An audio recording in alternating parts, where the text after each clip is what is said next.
এই সময়টাতে আপনাদেরকে স্বাগত জানাচ্ছি উত্তরবঙ্গের হিমেল হাওয়ার দিনাজপুর থেকে। আজকে আমরা এই মুহূর্তে রয়েছি হচ্ছে দিনাজপুর সদর উপজেলার পুরুস্তমা গ্রামে।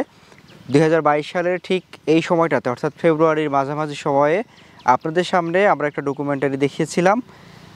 মোহাম্মদ আব্দুল মোহাইমিন অনার্স পড়ুয়া একজন ছাত্র, তিনি লেখাপড়ার পাশাপাশি এই এলাকাতে আপনারা দেখতে পাচ্ছেন যে চারিদিকে কিন্তু আমরা ভুট্টা দেখতে পাচ্ছি, আলু, টমেটো বা রসুন, পেঁয়াজ এ জাতীয় ফসল দেখতে পাচ্ছি। সেই জায়গাতে দাঁড়িয়ে এই যে একজন অনার্স পড়ুয়া ছাত্র আব্দুল মোহাইমিন, যার কথা আমি বলছিলাম, উনি কিন্তু ব্যতিক্রম একটা উদ্যোগ নিয়ে সিডলেস সুগন্ধি লেবুর চাষাবাদ করেছিলেন, যেটাকে আমরা চায়না 3 সিডলেস লেবু হিসেবেও চিনে থাকি। সেই সময়টাতে আমরা জানানোর চেষ্টা করেছিলাম আপনাদেরকে তিনি কিভাবে কোন চিন্তা থেকে উদ্যোগ নিয়ে এই সিডলেস লেবু বাগান গড়ে তুলেছিলেন। আজকে আমরা এই 2 বছর পরে এসে আপনাদেরকে জানানোর চেষ্টা করব ফলো আপ ভিডিওতে এখন তার বর্তমান বাগানের পরিস্থিতি কেমন, তিনি কেমন দরে বিক্রি করতে পারেন তার লেবুগুলা, এবং এই সময়টাতে দাঁড়িয়েও তিনি যে আসলে কিভাবে টিকে আছেন সিডলেস লেবু চাষাবাদ করে। আমরা যতটুকু জানি বা যতটুকু জেনে এসেছি যে সারা বাংলাদেশের বিভিন্ন জায়গাতে কিন্তু সিডলেস লেবু বাগান করে অনেকে লোকসান হয়েছে, অনেকে ক্ষতিগ্রস্ত হয়েছেন, এরকম কিছু তথ্য আমরা পেয়েছিলাম। সেই জায়গাতে দাঁড়িয়ে এই মানুষটা এখনও পর্যন্ত কিভাবে টিকে আছেন এবং বর্তমানে যারা সিডলেস লেবু বাগান করতে চান তাদের কী ধরনের পরিচর্যা নিতে হবে, কী ধরনের টেকনিক ফলো করলে মোটামুটি এই সময়টাতে দাঁড়িয়ে ভালো কিছু করা যাবে এই লেবু চাষ করে, সে বিষয়ে একটি পূর্ণাঙ্গ তথ্যচিত্র উঠে আসবে এমএচ ইমদাদের ক্যামেরায়। আশা করছি পুরো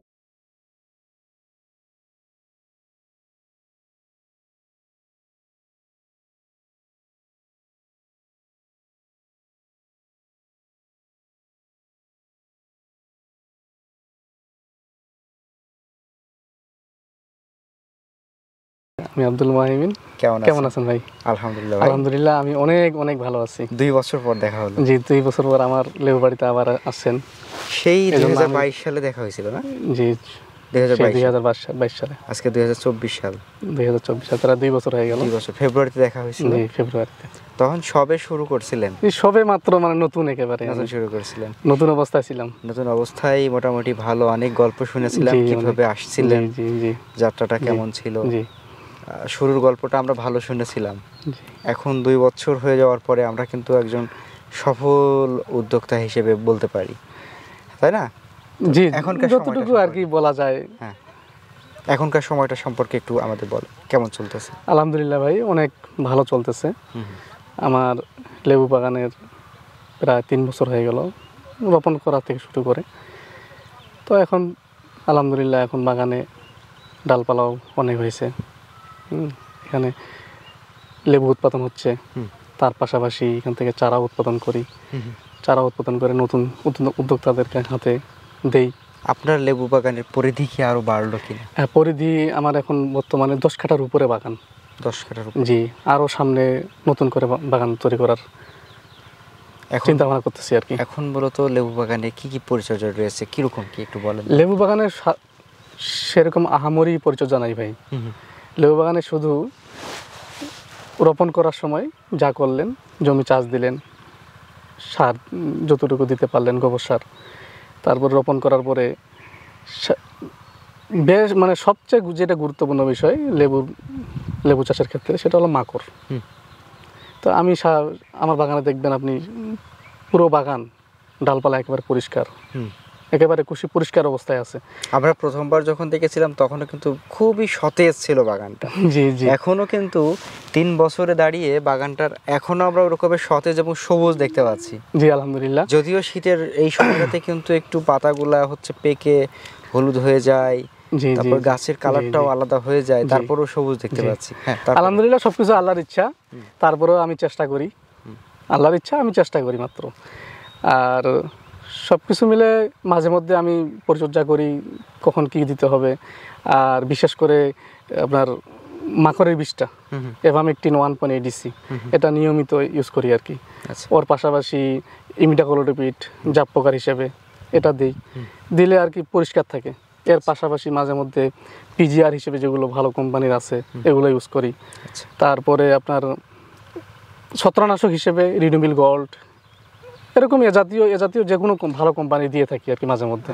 দিলে আর কি গাছগুলো পরিষ্কার থাকে, সতেজ থাকে, দেখবেন আমার বাগানে একবারে পরিষ্কার আছে এবং পাতাগুলো কোঁকড়ানো নাই। না, আলহামদুলিল্লাহ। যাই হোক, আমরা প্রথম দিকে আপনার হচ্ছে আব্দুল মোহাইমিনের লেবু বাগান হিসেবে জেনেছিলাম। জি। এখন আমরা আসতে গিয়ে একটা ব্যানার পেলাম লেবু বাড়ি নামের একটা। লেবু বাড়ি, এটা সম্পর্কে একটু জানতে চাচ্ছি। আসলে সবচেয়ে বড় বিষয় হলো আমার বাড়ির আশেপাশেই লেবু গাছ, লেবুর চারা, হ্যাঁ, এগুলো নিয়েই মানে আর কি মানে তৈরি আর কি। এজন্য আমি চিন্তা ভাবনা করলাম যে আমার বাড়িটা লেবু বাড়ি দিয়েই প্রস্তুত করি।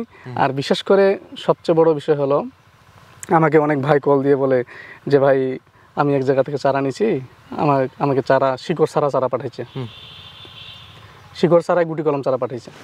তারপরে আমার কাছে নেয়। তো আলহামদুলিল্লাহ, সবচেয়ে আরও ভালো লাগে সেটা হলো আমার কাছে এযাবত যত নতুন উদ্যোক্তা চারা নিয়েছে, আলহামদুলিল্লাহ কেউ খারাপ বলতে পারেনি, সবাই প্রশংসা করে আমাকে। এবং সবার সাথে একটা বন্ধুত্বপূর্ণ একটা সম্পর্ক, যোগাযোগ আছে আর কি। পরামর্শ থেকে শুরু করে ভালো মন্দ জিজ্ঞাসা, এগুলো চলে আর কি আমাদের। তো এই চিন্তা থেকেই যে মানুষকে ভালো কিছু দেব, এজন্য আমি তো তৈরি করেছি লেবু বাড়ি। এখান থেকে মানুষেরা, আমি আমার নিজস্ব বাগান থেকে লেবু উৎপাদন করব, সেই সাথে এই লেবু বাগান থেকে আমার এই নিজস্ব বাগান থেকে চারা উৎপাদন করে লেবু বাড়ি থেকে মানুষকে সরবরাহ করা।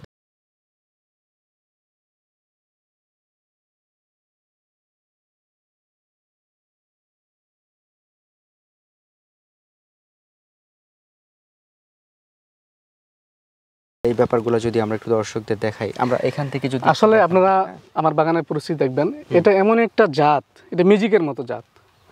ম্যাজিকটা কেমন, এই দেখবেন এখানে একটা হারভেস্ট করার মতন হয়ে গেছে, আবার এখানে একটু ছোট, আর কিছুদিন পরে এটা হারভেস্ট করতে পারবো, আবার এটা আরো ছোট, আবার কতগুলো বের হচ্ছে, আবার কতগুলো গুটি হয়েছে।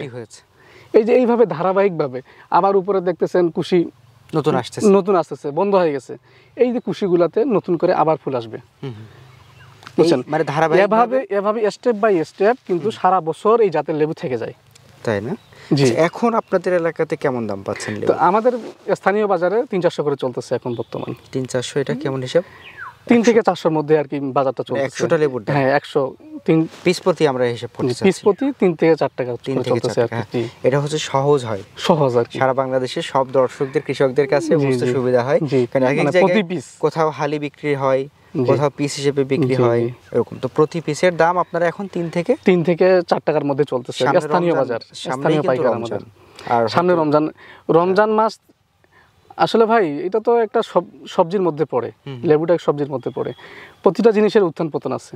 লেবুরও দাম কম বেশি, কখনো 1 টাকা, কখনো 2 টাকা, কখনো 3 টাকা, কখনো 10 টাকা পর্যন্ত, আবার কখনো 5 টাকা। খুচরা মূল্যে পাইকাররা বিক্রি করে কখনো 10 টাকা পর্যন্ত। আমরা পাইকারি দাম পাই 7 টাকা 8 টাকা পর্যন্ত পাই। তো এভাবে কিন্তু ধারাবাহিকভাবে সারা বছর কিন্তু চলে। তবে একটু আপ ডাউন হবে প্রতিটা জিনিসেরই। বেগুন যেরকম কখনো 5 টাকা, আবার কখনো 50 টাকা খাচ্ছে ক্রেতারা। তো এইরকম লেবুও কিন্তু একটা সবজির মধ্যে পড়ে। এটা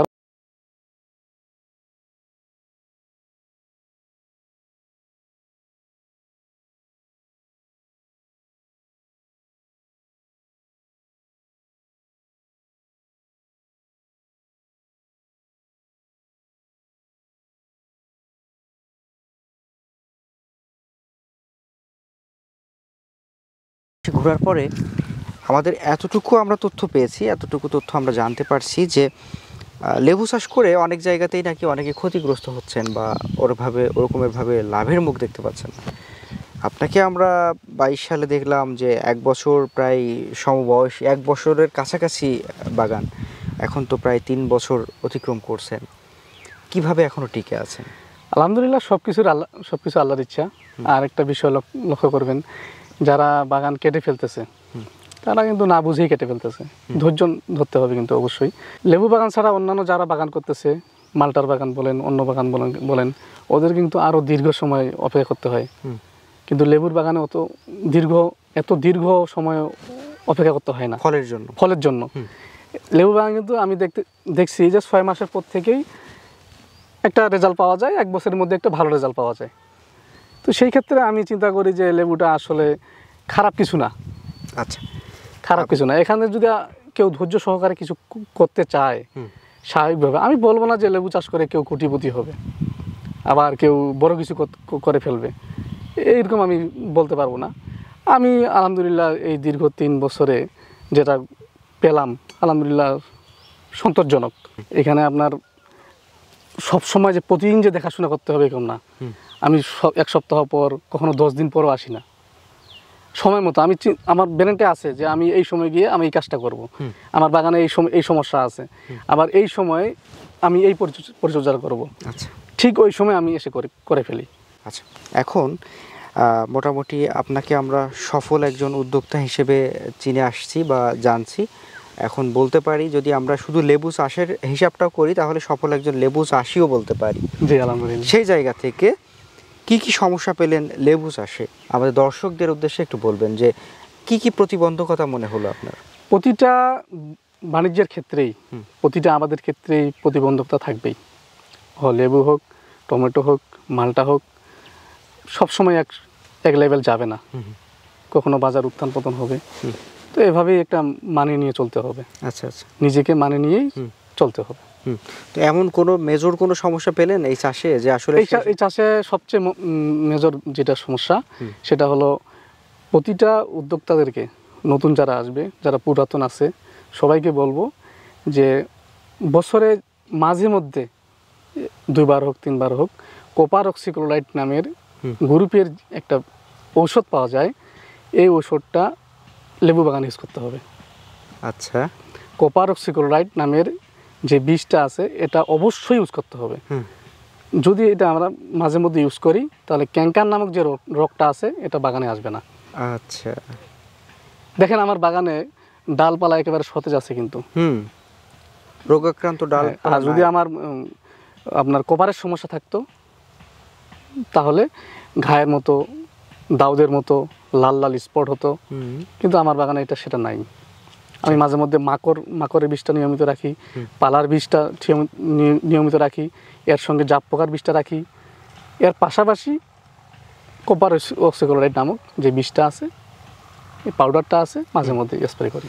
তার মানে এইটাই হচ্ছে একটা বিশেষ হিন্ট যারা লেবু চাষ করবেন তাদের জন্য, একটা মানে সবচেয়ে বড় একটা বিষয়, এটা অনেকে লক্ষ্য করে না। অনেকে লক্ষ্য করে না বলেই 1 বছর 2 বছর পরেই বাগান নষ্ট হয়ে যায়। আচ্ছা, তো দর্শক আমরা আজকে কথা বলছিলাম হচ্ছে আব্দুল মোহাইমেন ভাইয়ের সাথে। আপনারা জানেন যে আমাদের উদ্যোক্তার খোঁজে চ্যানেল কিন্তু কাজ করে যাচ্ছে সারা বাংলাদেশ জুড়ে, এবং সারা বাংলাদেশের যে সকল কৃষি উদ্যোক্তারা রয়েছেন তারা এক এক সেক্টরে এক একজন ভালো করছেন, সেই বিষয়গুলো আপনাদের সামনে তুলে ধরি। আজকে আমরা লেবু বাগানের আদি অন্ত তুলে ধরতে গিয়ে কিন্তু যারা লেবু চাষি রয়েছেন বা যারা ভবিষ্যতে লেবু চাষ করবেন তাদের জন্য দারুণ একটা পয়েন্ট আমরা বের করতে পেরেছি যে বিশেষ কোন সমস্যা রয়েছে এবং সেটা সমাধানে কি সমাধান আপনি ব্যবহার করতে পারেন বা কি সমাধান সেটা রয়েছে, তাই না? তো আশা করছি এই তথ্যটা আপনারা একটু মাথায় রাখবেন, যারা ভবিষ্যতে লেবু চাষ করতে চান তাদের জন্য বেশ উপকারী হবে। আব্দুল মোহাইমেন ভাই, সর্বশেষ আমাদের দর্শকদের উদ্দেশ্যে আপনার কোনো পরামর্শ যদি থেকে থাকে? সর্বশেষ যে আপনাদের দর্শকদেরকে আর কৃষি নতুন যারা আসবে, যারা পুরাতন আছে, ওই ভাইদেরকে আমি পরামর্শ দিব। আরেকটা সবচেয়ে বড় বিষয়, আপনাদের মাধ্যমে অনেকে আমাকে চিনে, অনলাইন জগতে আলহামদুলিল্লাহ অনেকে চিনে আমাকে। অনেকের সাথে একটা ভালো সম্পর্ক হয়েছে, অনেকের সাথে কথাবার্তা হয়, তো আলহামদুলিল্লাহ। আমি পরামর্শ দিব যে লেবু বাগান হোক, যে কোনো হোক, মানে সিস্টেম মতো পরিচর্যা করতে হবে। এলোমেলোভাবে স্প্রে, যে কোনো অযথা বীজ স্প্রে করে টাকা নষ্ট করার কোনো প্রশ্নই আসে না। আচ্ছা, কখন কি করতে হবে সূক্ষ্ম বিষয়, মানে কম করেন, তবে কম করেন, বুঝে করেন, হ্যাঁ, কম করেন, বুঝে বাগানে পরিচর্যা করতে হবে, তাহলে বাগান দীর্ঘস্থায়ী হবে, সেই সাথে ফলও রেগুলার নিয়মিত আসবে এবং গাছও সুন্দর থাকবে। যাক, ধন্যবাদ আব্দুল মোহাইম ভাই, আপনাকে অসংখ্য ধন্যবাদ। আমরা আশা করব গত 2-3 বছর যাবত যেভাবে আপনি নতুনদের সহযোগিতা করে আসছেন, সেটা হোক পরামর্শ দিয়ে, সেটা হোক ভালো জাত দিয়ে, আশা করছি এইভাবে করে আরও বেশি সুনাম অর্জন করবেন, যাতে করে আমাদের চ্যানেলটা যারা ফলো করেন সেই দর্শকরা যাতে বলতে পারে যে না, উদ্যোক্তার খোঁজে চ্যানেলটা দেখার পরে আমরা একটা ভালো মানুষকে পেয়েছি, ভালো মানুষের সান্নিধ্য পেয়েছি, তার সাথে কথাবার্তা বলে আমরা লাভবান হতে পারছি, এইটুকু যেন অবশ্যই দর্শকরা পায়। জি, আপনার জন্য, আপনার উদ্যোক্তা চ্যানেলের জন্য শুভকামনা, সেই সাথে আমার জন্য দোয়া করবেন। ইনশাআল্লাহ। আপনার দর্শকদের কাছেও আমি দোয়া চাই এবং সবসময় চেষ্টা করব, আমি সবসময় চেষ্টা করব যতদিন বেঁচে আছি মানুষের সাথে ভালো ব্যবহার করার এবং সেই সাথে সৎ উপদেশ, সৎ পরামর্শ এবং সঠিক জাত মানুষকে উপহার দেওয়ার জন্য ইনশাআল্লাহ। ইনশাআল্লাহ, ভালো থাকবেন। আমি প্রতিজ্ঞাবদ্ধ। আসসালামু আলাইকুম। ওয়ালাইকুম আসসালাম।